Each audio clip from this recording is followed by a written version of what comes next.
The moon festival arrives each autumn like a promise wrapped in silver light and ancient possibility. For generations, the sacred gathering has served as more than celebration. It is judgment, theater, and marketplace combined, where worth is measured in confidence displayed and futures decided by the boldness to step forward when destiny calls. Under the blessing of the harvest moon, unmated wolves present themselves in the sacred circle, hoping to catch the attention of worthy partners while the pack watches with eyes that miss nothing and remember everything. It is spectacle and sacrament both, where social standing crystallizes into permanent arrangements and where the careful hierarchies that govern daily life become visible in the choreography of approach, acceptance, and inevitable rejection. For most participants, the Moon Festival represents opportunity. The chance to elevate their circumstances through advantageous connections, or to claim partnerships that will strengthen both bloodlines and political alliances. For others, it serves as confirmation of worth already recognized, ceremonial validation of choices that surprise no one and threaten nothing. But for those who exist in the spaces between the important things, the Moon Festival becomes something else entirely, a night when invisibility is both blessing and curse, when safety lies in remaining unnoticed, yet yearning aches to be seen. Elaine Rowan has learned to navigate such contradictions with the grace of someone who understands that survival often depends on accepting circumstances rather than challenging them. 22 years of living in shadows cast by brighter personalities have taught her the delicate art of existing without quite belonging, of watching without expecting to participate, of hoping without daring to reach. Tonight, under silver light that promises transformation but delivers heartbreak as often as joy, Elaine will discover that some choices are made not by those who step forward boldly, but by those who recognize worth others have been trained to overlook. Sometimes the most powerful gesture is not the grand declaration or dramatic confrontation, but the simple act of taking someone's hand when everyone else has turned away. And sometimes, being pushed aside creates the exact space needed for fate to intervene in ways no one anticipated. Not even the Alpha King who has been watching from the shadows, waiting for the moment when quiet strength reveals itself to be stronger than loud confidence, when true worth demands the recognition it has always deserved. Before we begin, remember to subscribe to our channel and turn on notifications. Every day, a new story awaits you. Now, let us begin. The sacred grove hummed with anticipation as families arrived for the Moon Festival, their finest ceremonial garments catching firelight from torches that lined the ancient paths. Conversations rippled through the gathering crowd. Speculation about potential matches, gossip about recent pack politics, and the inevitable commentary on who looked particularly radiant beneath moonlight that transformed everyone into their most ethereal selves. Elaine Rowan smoothed the skirts of her deep blue dress, grateful that her stepmother's insistence on appropriate festival attire had extended to ensuring she looked respectable, even if not spectacular. The gown was simple but well-made, its color chosen to complement her dark hair and fair skin, without competing with her stepsister's more elaborate ensemble. "Remember," Lady Margot Rowan said quietly as they approached the ceremonial grounds, her voice carrying the familiar tone of someone managing family reputation through careful instruction. "Tonight is about supporting Vivienne's presentation to potential suitors. Your role is to provide appropriate family presence without drawing attention from her opportunities." "Of course, Mother," Elaine replied, using the title that had never quite fit naturally despite 8 years of practice. "I understand completely." What she understood was that her presence fulfilled protocol, while her absence would be noticed and criticized. She was there to demonstrate family unity and proper upbringing without overshadowing the main attraction, her stepsister's debut as an available mate for ambitious, unmated males seeking advantageous connections. Vivienne practically glowed with excitement and nervous energy, her golden hair adorned with silver ornaments that caught every flicker of torchlight, her emerald gown cut in the latest fashion that emphasized her curves while maintaining appropriate modesty for sacred ceremony. At 19, she possessed the kind of vibrant beauty that drew attention effortlessly, and the confident personality that ensured such attention translated into genuine interest. "This is it," Vivienne whispered to Elaine as they found their positions among the families surrounding the sacred circle. "Father says at least 3 eligible alphas have expressed interest in meeting me tonight." Can you imagine? 3 actual alphas, not just betas hoping to elevate their status through marriage. Eileen smiled with genuine warmth for her stepsister's excitement, despite the familiar pang of knowing she would spend the evening watching others experience possibilities that would never be offered to her. "You look absolutely radiant, Vivian. Anyone would be fortunate to capture your attention." "Thank you," Vivian replied, squeezing Eileen's hand with sisterly affection that was real despite its rarity. "I know this must be strange for you, watching from the sidelines when you should be participating too. But stepfather says there's no rush for your presentation. Perhaps next year when you've had more time to develop your social confidence." The kindly meant observation carried implications that stung, despite their gentle delivery. Eileen's delayed participation wasn't due to youth or preparation concerns, but to frank assessment that she lacked the qualities necessary to attract desirable mates. Her quiet nature, preference for books over social gatherings, and tendency to fade into backgrounds rather than command attention made her an unlikely candidate for the kind of advantageous matches that justified festival presentation. "Next year will be perfect timing," Eileen agreed diplomatically, having learned long ago that accepting such determinations with grace caused less family disruption than challenging assessments that were probably accurate anyway. As the evening ceremonies began with traditional blessings and ritual acknowledgments of pack hierarchy, Eileen found herself studying the dynamics that would shortly transform the gathering from religious observance into social marketplace. Unmated adults arranged themselves according to complex protocols that balanced status aspiration with realistic assessment of their appeal, while families positioned themselves to maximize visibility for their eligible members without appearing desperate for attention. At the center of it all sat the high table, where pack leadership observed proceedings with careful attention to political implications of romantic connections. Alpha King Atheron Vale occupied the place of honor, his presence lending gravity to ceremonies that could reshape territorial alliances through strategic marriages. Even from her position at the gathering's edge, Eileen could see the way his dark hair caught moonlight, and how his powerful frame commanded respect through mere presence rather than obvious effort. She had glimpsed him before during his visits to their territory, but always from distance that preserved appropriate boundaries between royalty and minor pack members. Tonight, however, something about the festival's intimate setting made him seem more accessible, still unmistakably royal, but somehow less remote from the ordinary concerns of people seeking connection and understanding. "Look," Vivian hissed excitedly, gripping Eileen's arm.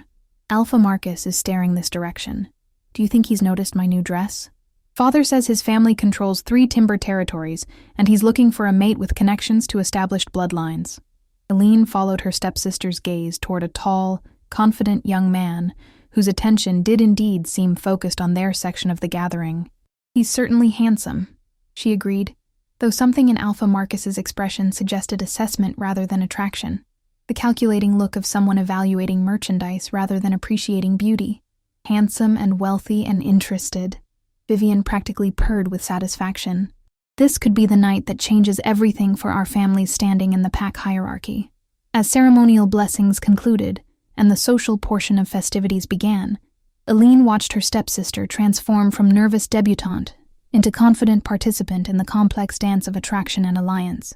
Vivian moved through conversations with potential suitors with practiced charm that balanced availability with appropriate selectivity, each interaction carefully orchestrated to maximize interest while maintaining dignified reserve. Eileen remained at the gathering's periphery, providing supportive family presence while avoiding any appearance of competing for attention that rightfully belonged to Vivian. It was roles she had mastered through years of practice, present enough to fulfill obligations, invisible enough to avoid complications. "Miss Rowan," came a polite voice beside her. She turned to find Thomas Greenvale, a beta from a respectable but unremarkable family, offering the kind of courteous attention that fulfilled social obligations without suggesting serious romantic interest. "You look lovely this evening. Are you enjoying the festivities?" "Very much, thank you," Eileen replied with genuine warmth. Thomas was kind, reliable, and completely safe, the sort of person who spoke to wallflowers from politeness rather than calculation, making such interactions pleasant rather than awkward. The ceremonial blessings were particularly moving this year. Indeed, though I have to admit, I'm more interested in watching the social dynamics than participating in them myself, Thomas said with self-deprecating humor that acknowledged his own status as observer rather than primary participant. There's something fascinating about watching people try to present their best selves while simultaneously evaluating everyone else's authenticity. Their conversation continued in comfortable directions that required no pretense or performance. Shared observations about pack politics, gentle humor about festival traditions, and mutual appreciation for the evening's beauty without pressure to transform polite interaction into romantic possibility. But their pleasant exchange was interrupted by commotion from the sacred circle's center, where the formal presentations were beginning in earnest. Vivian had stepped forward to join the group of eligible females displaying themselves for consideration by unmated males, her confidence and beauty immediately drawing attention from multiple potential suitors. "Your stepsister is quite striking," Thomas observed diplomatically. "I'm sure she'll have many excellent options to consider tonight. She's worked very hard to prepare for this evening," Eileen replied with pride that held no trace of jealousy. "Whatever happens, she deserves recognition for her dedication to making a positive impression." They watched as Vivian moved through the ritual presentations with grace that spoke of careful preparation and natural social instincts. Several young men approached to request formal introductions, each interaction building her confidence and cementing her position as one of the evening's most sought-after participants. Eileen felt genuinely happy for her stepsister's success, even as she battled the familiar ache of watching opportunities that would never be hers. This was how things were supposed to work. Beautiful, confident young women attracting worthy suitors while quieter personalities provided supportive backgrounds without expecting starring roles. But as the evening progressed and Vivian's circle of admirers grew, something shifted in the dynamic. Alpha Marcus, who had seemed initially interested, began displaying the particular type of aggressive attention that made other suitors uncomfortable. His approaches became more possessive, his conversation more demanding, and his positioning more controlling. Eileen noticed the change before anyone else, perhaps because her peripheral position allowed objective observation of interaction patterns that participants were too engaged to recognize. Marcus wasn't simply showing interest. He was establishing dominance over Vivian's social space in ways that eliminated her agency, while appearing to honor her choice. "Excuse me," she said quietly to Thomas. "I think my stepsister might need some family support." She approached the sacred circle's edge, close enough to provide assistance if needed without interfering in proceedings that were going well. But as she drew nearer, she could hear fragments of Marcus's conversation with Vivian that confirmed her concerns about his increasingly possessive behavior. "Told them you weren't accepting other introductions tonight," Marcus was saying with satisfaction that suggested accomplished fact, rather than requested favor. "No point in wasting everyone's time when we both know where this evening is heading." "I haven't made any such decision," Vivian replied, with less confidence than usual, clearly uncomfortable with having her choices made without consultation. "I promised other families I would speak with their sons as well. Promises to lesser families can be reconsidered when better options present themselves," Marcus said dismissively. "My father's alliance would benefit your family far more than anything those farmers and merchants could offer." Eileen realized that her stepsister was being maneuvered into commitment through social pressure, rather than genuine choice, trapped by Marcus's public claims about arrangements that hadn't been agreed upon.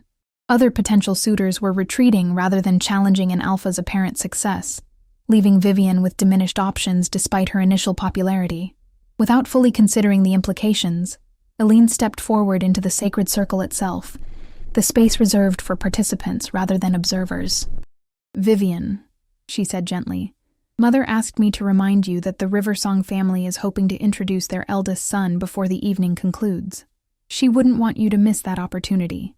It was diplomatic intervention disguised as message delivery, providing Vivian with face-saving excuse to extract herself from Marcus's increasingly uncomfortable attention, while suggesting family expectations that couldn't be ignored without consequences.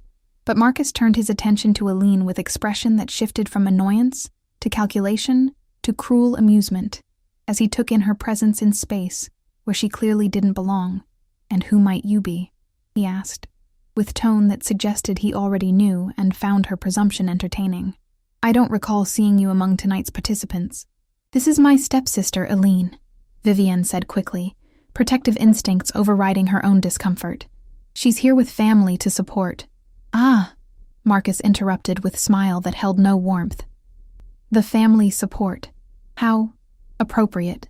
His eyes assessed Eileen with deliberate insult, taking inventory of her simpler dress, her lack of ornamental accessories, her position as observer rather than participant. Though perhaps family support should remain in family support areas rather than interfering in proceedings above their station. The rebuke was delivered loudly enough to attract attention from nearby groups, creating exactly the kind of scene that would embarrass Vivian while putting Eileen firmly in her place. Several people turned to witness the confrontation, their expressions ranging from secondhand embarrassment to cruel anticipation of public humiliation. "I apologize," Eileen said quietly, recognizing that retreat was her only option for preserving her stepsister's evening. "I meant no disrespect to the ceremony or its participants." But as she began to step back toward the gathering's edge, Marcus chose to escalate rather than accept graceful withdrawal. "Wait," he said with authority that commanded attention from even larger audience. "Since you've presumed to enter the sacred circle, perhaps you'd like to participate properly. Let's see what the family support looks like when displayed alongside actual contenders." It was cruelty disguised as invitation, designed to highlight the contrast between Vivian's appeal and Eileen's unremarkable presence while providing entertainment for observers who enjoyed watching social hierarchy reinforced through public comparison. Vivian moved protectively toward her stepsister, clearly intending to intervene, but Marcus's positioning blocked her approach, while his social dominance made direct challenge risky for her own prospects. "Marcus, please," Vivian began. "There's no need." But before she could complete her objection, Vivian herself was suddenly pushed aside, not by Marcus, but by someone approaching from behind. Eileen found herself face to face with her stepsister, who had been shoved forward by another participant, eager to claim space in the circle's center. "Oh, sorry," the girl said without sincerity, barely glancing at Vivian as she positioned herself where Marcus could see her more clearly. "Didn't realize you were standing there." The casual dismissal and physical displacement left Vivian off balance and momentarily speechless, while Eileen found herself the only person positioned to offer assistance. The sacred circle had become a stage where social brutality was disguised as romantic competition, leaving both sisters exposed to humiliation that no one seemed inclined to prevent. It was in this moment, with Vivian pushed aside, Eileen standing alone in space where she didn't belong, and Marcus preparing to deliver social devastation that would entertain the crowd while establishing his dominance, that everything changed. Because Alpha King Atheron Vale rose from his place at the high table and walked directly into the sacred circle toward the woman everyone was preparing to watch being humiliated.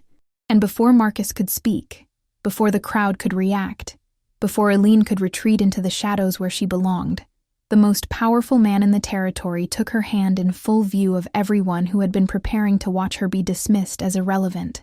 The festival fell into absolute silence, as the Alpha King claimed space beside someone no one had thought worth defending, his presence transforming what should have been Eileen's moment of greatest vulnerability into something else entirely. The silence that followed Alpha King Atheron Vale's unexpected intervention stretched like a held breath across the entire festival gathering. Every conversation ceased, every movement stilled, as hundreds of pairs of eyes focused on the impossible scene unfolding in the sacred circle's center. Eileen stared up at the man whose hand had enveloped hers with gentle but unmistakable possession, her mind struggling to process why the most powerful person in their world had chosen this moment to cross boundaries that protocol and common sense should have kept firmly in place. His presence beside her was overwhelming, not just because of his royal status, but because of the careful attention in his dark eyes that suggested this wasn't impulse, but deliberate choice. "Your Majesty," Alpha Marcus stammered, his earlier confidence evaporating as he realized his entertainment had been interrupted by someone whose displeasure could end far more than social standing. "I was merely, that is, you were discussing Miss Rowan's worthiness to stand in the sacred circle," Atheron said calmly, his voice carrying clearly through the hushed gathering despite its conversational tone. "I'm curious about your qualifications to make such assessments." The question was delivered with royal courtesy that somehow made it more threatening than direct confrontation would have been. Marcus found himself in the impossible position of having to justify his behavior to someone whose authority was absolute, while maintaining face before an audience that was now watching him squirm. "I was simply observing traditional protocol, Your Majesty," Marcus replied carefully. "The sacred circle is reserved for those presenting themselves as eligible for mating consideration, and Miss Rowan was clearly here in a supportive capacity rather than as a participant." "I see," Atheron said thoughtfully, And you determined this how? Through her family's announcement of her status? Through her own statement of intent? Or through your personal assessment of her appearance and demeanor? Each question landed like a carefully placed blade, exposing the assumptions and prejudices that had driven Marcus's behavior, without allowing him space for face-saving explanations. The surrounding crowd began to understand that they were witnessing not just royal intervention, but a demonstration of how quickly social certainties could be revealed as cruel presumptions. It seemed apparent. Marcus floundered, realizing that any answer would either admit to making judgments based on superficial observations or contradict his earlier assertions about protocol. What seems apparent to me, Atheron continued, his hand still securely holding Aline's despite her obvious uncertainty about her position in this confrontation, is that Miss Rowan was providing assistance to her stepsister when she found herself subjected to public scrutiny she neither requested nor deserved. The subtle emphasis on stepsister drew attention to Vivian, who remained where she had been pushed aside, watching the scene unfold with expression that cycled through confusion, embarrassment, and growing understanding of how completely the evening's dynamics had shifted. Furthermore, Atheron added, his tone remaining pleasant, while his words carried unmistakable authority, I find myself questioning what qualifies anyone present to determine who belongs in sacred spaces during ceremonies meant to honor connection and possibility, rather than enforce exclusion and hierarchy. The observation resonated through the gathering, like ripples spreading across still water, forcing everyone present to reconsider their own assumptions about worthiness and belonging. What had begun as entertainment at Aline's expense was transforming into examination of the social structures that made such cruelty seem acceptable. Your Majesty is, of course, absolutely correct, Marcus said desperately, clearly recognizing that his best option was complete capitulation, rather than continued defense of indefensible positions. I apologize for any misunderstanding of appropriate protocol. The apology should be directed toward Miss Rowan, Atheron said firmly. She's the one whose dignity was challenged, not mine. Marcus turned toward Aline with expression that mixed residual arrogance with reluctant acknowledgement of political necessity. Miss Rowan, I apologize for any discomfort my words may have caused. I meant no personal offense. The apology was grudging and clearly motivated by royal pressure rather than genuine remorse. But Aline recognized it as more consideration than she would have received without intervention from someone whose authority couldn't be dismissed. Thank you, Alpha Marcus, she replied quietly, proud that her voice remained steady despite the surreal nature of receiving public apology while standing beside the Alpha King. I appreciate your courtesy. Excellent, Atheron said with satisfaction, that suggested the matter was resolved to his specifications. Now then, since Miss Rowan has been so publicly included in tonight's proceedings, perhaps it's appropriate to ensure she receives proper consideration as a participant, rather than remaining relegated to observer status. The suggestion sent another wave of shock through the assembled crowd, who were now processing the implications of royal endorsement for someone they had written off as irrelevant.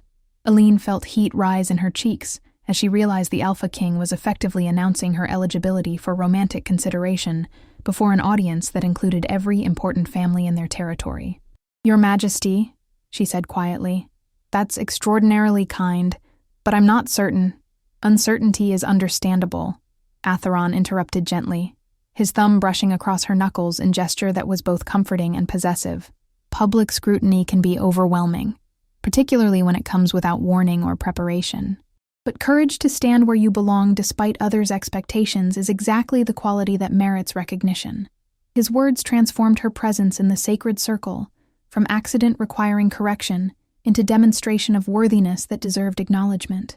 The reframing was masterful, elevating her status through royal interpretation rather than royal charity.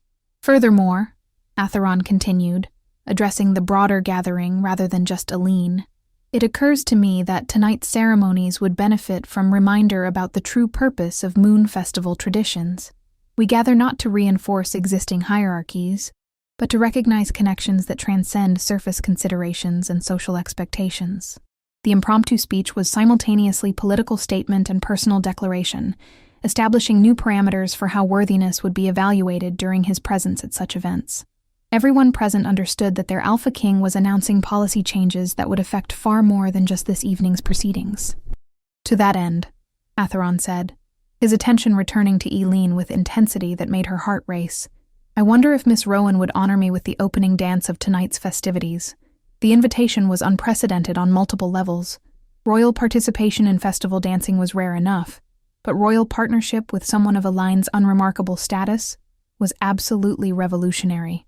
The request effectively elevated her to highest possible social recognition, while publicly declaring that the Alpha King found her worthy of his personal attention. Your Majesty, Eileen breathed, overwhelmed by generosity that surpassed her ability to comprehend its motivations. I would be deeply honored, though I should mention that my dancing skills are quite limited.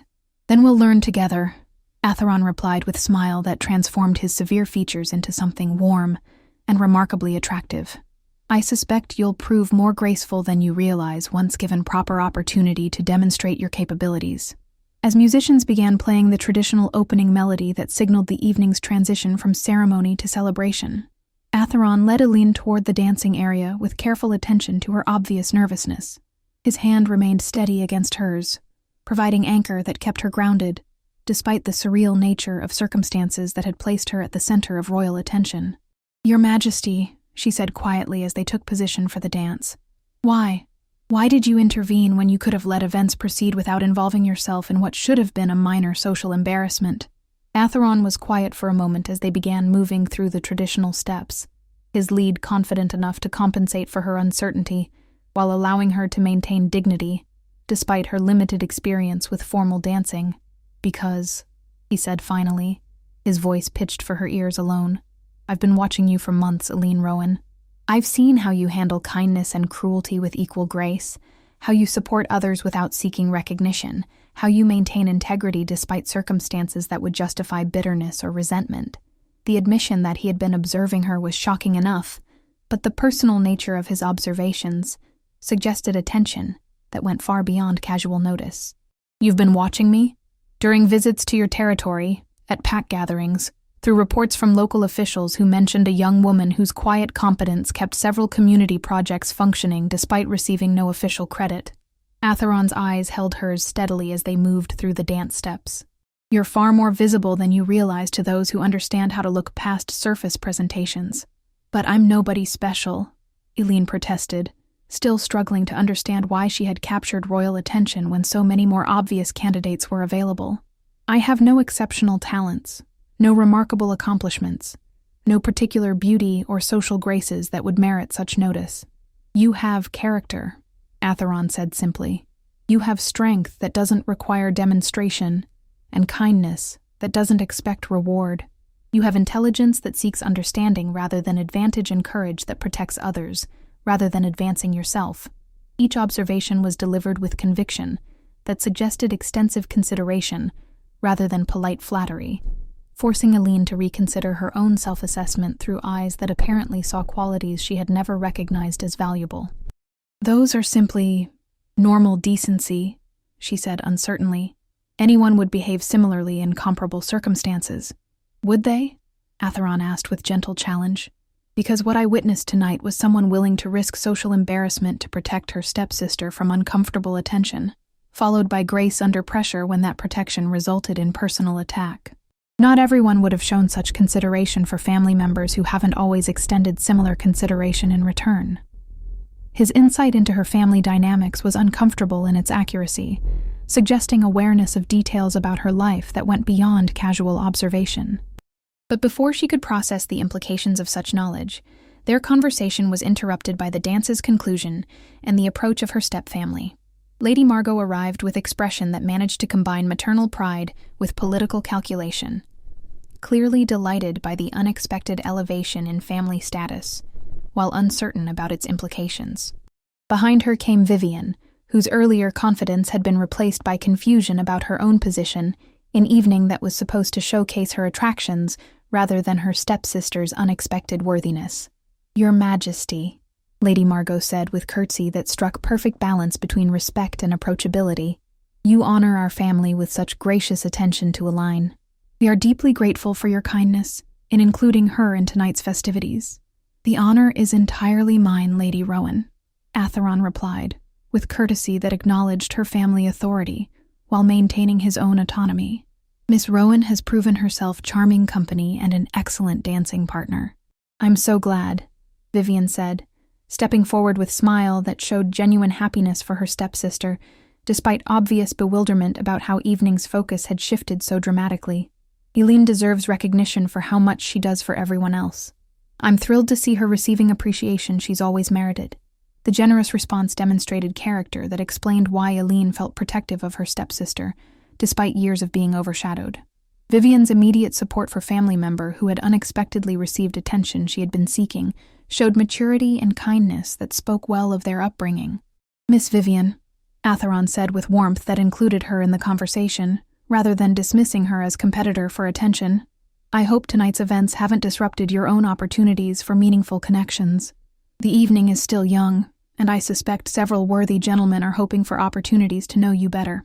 His diplomatic acknowledgement of her original purpose helped restore balance to a situation that could have become awkward rivalry between sisters, while his royal endorsement of her worthiness would ensure that earlier difficulties with Alpha Marcus wouldn't damage her future prospects. Thank you, Your Majesty, Vivian replied with relief and genuine gratitude. That's very considerate of you to mention. As conversations continued around logistics of festival participation and family coordination, Eileen found herself struggling to process the evening's transformations. In less than an hour, she had gone from invisible observer to royal dancing partner, from social embarrassment to center of unprecedented attention. But more unsettling than the change in her circumstances was growing awareness that Atheron's intervention hadn't been charitable impulse, but calculated action based on sustained observation and considered evaluation. He had been watching her, assessing her character, and waiting for opportunity to act on conclusions about her worthiness that she had never suspected anyone would reach. Miss Rowan, came a polite voice beside her. She turned to find Thomas Greenvale approaching with expression that mixed congratulation with obvious confusion about how their earlier conversation about being observers, rather than participants, had been so completely overturned. I wanted to congratulate you on such an extraordinary evening. Thank you, Thomas, she replied warmly, grateful for familiar kindness that required no political calculation or social maneuvering, though I have to admit I'm not entirely certain what's happening or why. I suspect, Thomas said with gentle humor, that you're discovering the same thing many of us are learning tonight, that royal attention can transform social dynamics in ways none of us anticipated. Before either could elaborate on that observation, their conversation was interrupted by commotion near the refreshment area, where Alpha Marcus was engaged in increasingly heated discussion with several other young men, whose attention to Vivian had been disrupted by evening's unexpected developments. Completely inappropriate for royal intervention in normal social interactions, Marcus was saying loudly enough to be heard across significant distance. Especially intervention that elevates status through charity rather than merit. Some people need to understand their proper place in pack hierarchy, rather than being encouraged to reach beyond appropriate expectations. The complaint was ostensibly about protocol, but its target was unmistakably personal, challenging not just Atheron's actions, but Eileen's worthiness for such consideration. Several listeners nodded in agreement, suggesting that Marcus was voicing concerns shared by others who found evening's revelations threatening to established order. Eileen felt heat rise in her cheeks as she realized that royal attention, rather than protecting her from social scrutiny, had simply changed its nature from dismissal to resentment. She was now being criticized not for her insignificance, but for her presumption in accepting recognition that others considered undeserved. Perhaps, she said quietly to Atheron, who had clearly heard Marcus's commentary, it would be better if I withdrew from further participation tonight. I don't want to cause controversy that reflects poorly on your judgment, or creates difficulties for my family. Atheron's expression darkened as he processed her suggestion, his jaw tightening in ways that suggested Marcus's continued commentary was testing royal patience in dangerous directions. Miss Rowan, he said firmly, the only thing that would reflect poorly on my judgment would be allowing ignorant criticism to influence decisions about whom I choose to honor with my attention. Marcus Ironspike's opinions about appropriate social recognition are far less important than his assumption that I require his approval for my choices. The response was delivered loudly enough to carry to the group around Marcus, making clear that royal displeasure was escalating beyond mere disagreement into territory that could have serious consequences for those who continued pushing inappropriate boundaries. Furthermore, Atheron continued, his attention returning to Eileen with intensity that made her heart race, I have several more dances reserved this evening, and I'm hoping you'll agree to partner me for at least a few of them, unless, of course, you're not enjoying the company." The question was asked with vulnerability that surprised her, genuine concern that she might prefer to end their interaction despite the social advantages it provided. His uncertainty about her personal feelings, as opposed to her social obligations, suggested that her opinion mattered to him beyond its political implications. "I'm enjoying the company very much, Your Majesty," Aline admitted honestly, "more than I could have imagined possible. But I'm concerned about the consequences for others if our association creates resentment or political complications." "Let me worry about managing political complications," Atheron said with authority that reminded her exactly who she was speaking to. "Your responsibility is simply to enjoy the evening and allow yourself to receive the recognition you deserve. Can you do that for me?" The request was simultaneously command and invitation, phrased in ways that gave her choice while making his preferences clear. More importantly, it was asked by someone who apparently valued her happiness enough to risk criticism from others who thought she wasn't worth such consideration. "Yes," Aline said softly, meeting his eyes with decision that felt like stepping off a cliff into unknown territory. "I can do that." As Atheron smiled with satisfaction that transformed his features completely, Aline realized that accepting royal attention meant accepting that her life had changed permanently and irrevocably. Whether tonight led to continued recognition or simply remained remarkable memory, she would never again be invisible in ways that had once provided safety. But looking up at the man who had crossed sacred ground to take her hand when everyone else had been prepared to watch her be humiliated, Aline discovered that safety was less important than the possibility of being truly seen by someone who understood exactly what he was choosing. Dawn arrived 3 days after the Moon Festival, with golden light that seemed to carry whispers of transformation, illuminating a world that looked identical to before, but felt fundamentally different in ways that Aline was still learning to navigate. She stood at her bedroom window, watching the morning mist rise from the meadows beyond their family's estate, and tried to reconcile the quiet normalcy of the scene with the extraordinary changes that had reshaped her existence. The festival's conclusion had been a blur of congratulations, speculation, and careful political maneuvering as families processed the implications of royal attention to someone they had previously dismissed as irrelevant. But beyond the public spectacle lay private reality that was simultaneously thrilling and terrifying. Alpha King Atheron Vale had requested permission to court her formally. The conversation with her stepfather had been surreal in its formality and life-changing implications. Lord Edmund Rowan, a pragmatic man who understood political opportunities when they presented themselves, had granted permission with alacrity that suggested gratitude rather than surprise. What had shocked Aline was learning that Atheron's interest wasn't sudden impulse, but calculated courtship that had been developing through months of careful observation and consideration. "He's been making inquiries about your character and circumstances for some time," Lord Edmund had explained with satisfaction that mixed genuine affection for his stepdaughter with obvious pleasure at unexpected elevation in family status. "Discreet investigations into your education, your interests, your behavior toward others when you thought no one of importance was watching. This isn't romantic whim, Aline. It's informed choice by someone who rarely makes decisions without thorough preparation." The revelation that she had been unknowingly auditioned for royal consideration was unsettling in its implications about privacy and agency, but also deeply flattering in its suggestion that someone of Atheron's position had found her worth such extensive evaluation. More troubling was growing awareness that accepting his courtship meant accepting scrutiny that would extend to every aspect of her life and character. A soft knock at her door interrupted her morning contemplation. "Come in," she called, expecting one of the household staff with breakfast or cleaning duties. Instead, Vivian entered with expression that carried excitement, mixed with something that might have been concern. "Good morning," she said, settling beside Aline on the window seat with familiarity that spoke of years as sisters, despite their lack of blood connection. "How are you feeling about everything?" "Overwhelmed," Aline admitted honestly. 3 days ago, I was in visible family support at a festival where I wasn't expected to participate.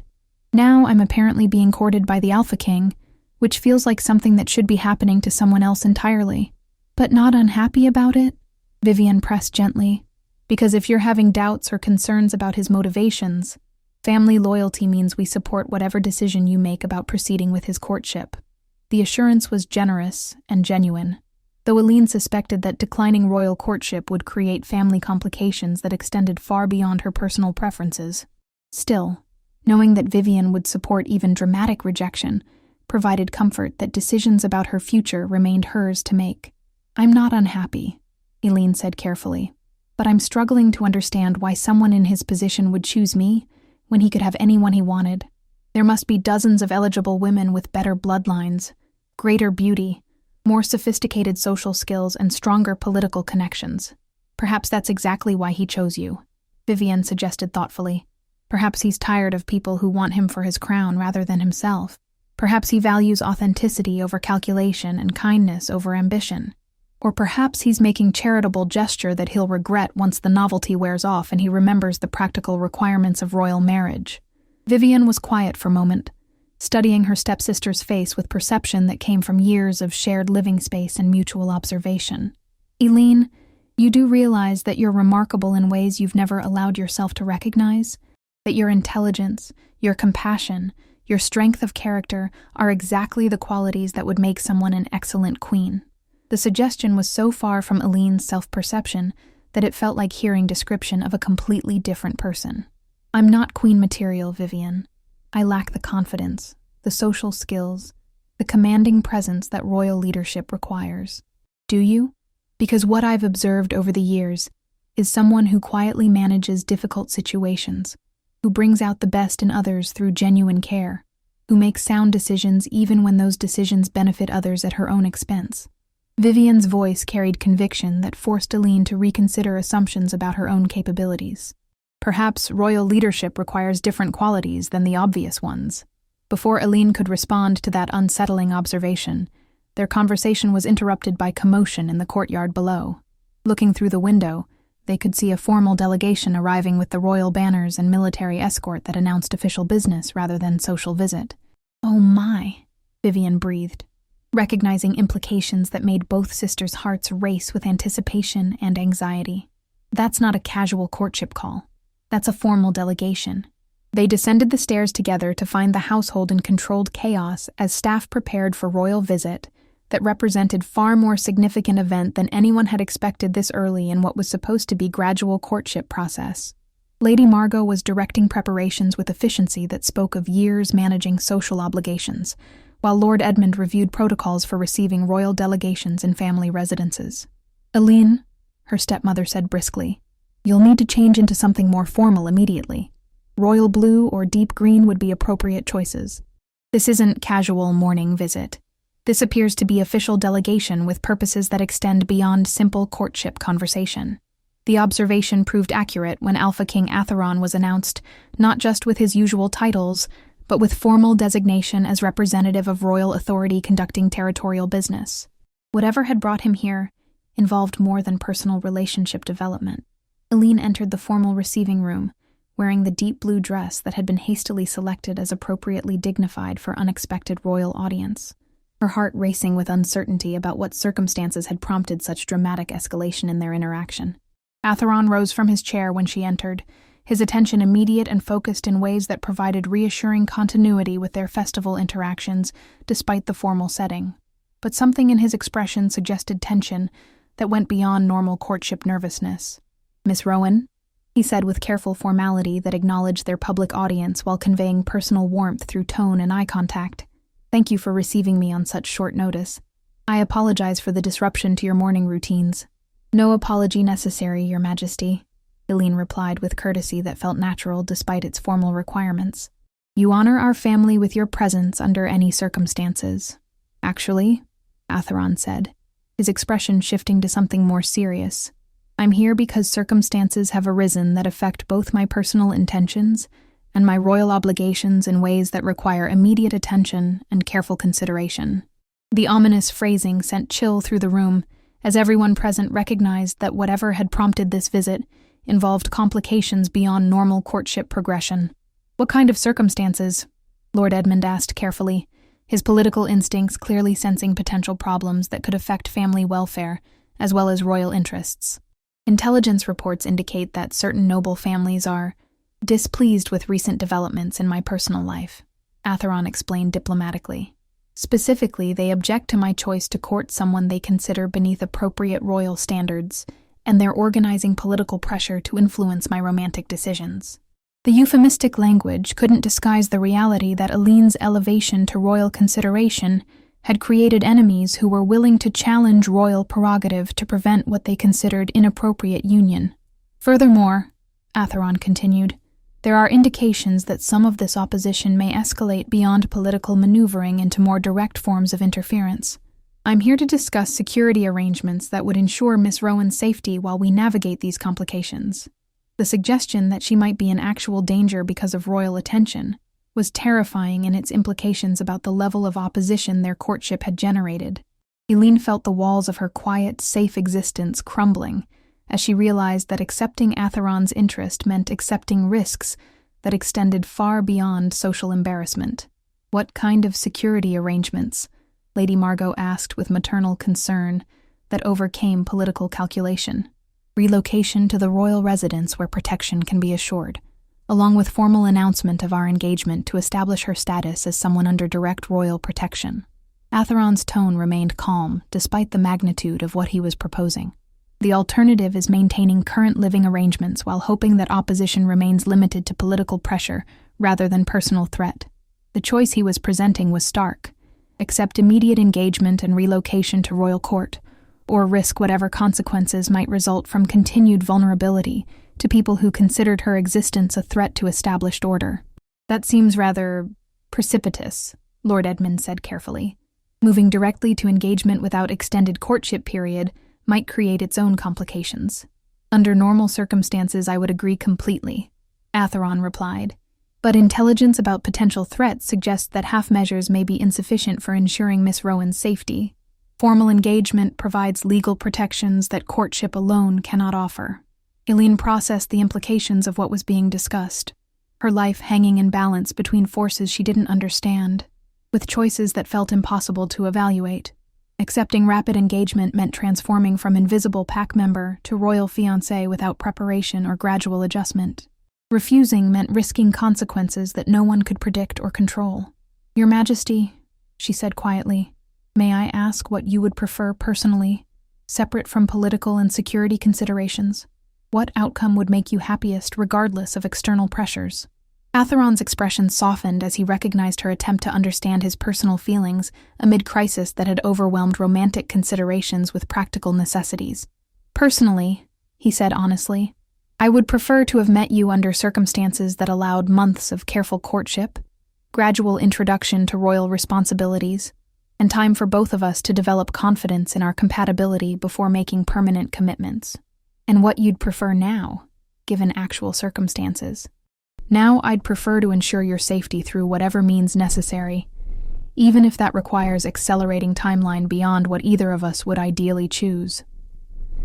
His voice carried conviction that left no doubt about his priorities. I'd rather have hasty engagement with woman I respect and admire than perfect courtship that ends with tragedy I failed to prevent. The declaration was simultaneously romantic and practical, acknowledging both his growing feelings and his royal obligation to protect someone who had become vulnerable through association with him. Eileen, Lady Margot said gently, this is your decision entirely. Whatever choice you make, your family will support completely. But you should understand that declining royal protection might mean accepting risks we cannot adequately manage ourselves. The weight of decision pressed against Eileen's shoulders, as she realized that her response would determine not just her own future, but the safety and welfare of everyone she cared about. Choosing engagement meant entering worlds she wasn't prepared for, with person she barely knew despite growing attraction. Refusing meant gambling with consequences that could destroy more than just her own life. Your Majesty, she said finally, meeting his eyes directly despite her uncertainty.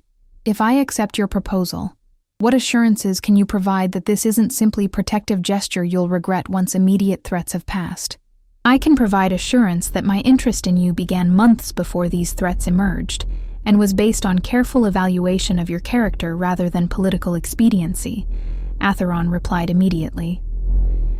I can promise that any engagement between us would include time for developing genuine partnership before proceeding to marriage, ensuring that both of us enter permanent union freely rather than under duress. And if we discover during that time that we're incompatible despite mutual respect and good intentions, then we dissolve the engagement honorably, with your safety and reputation protected regardless of personal disappointment.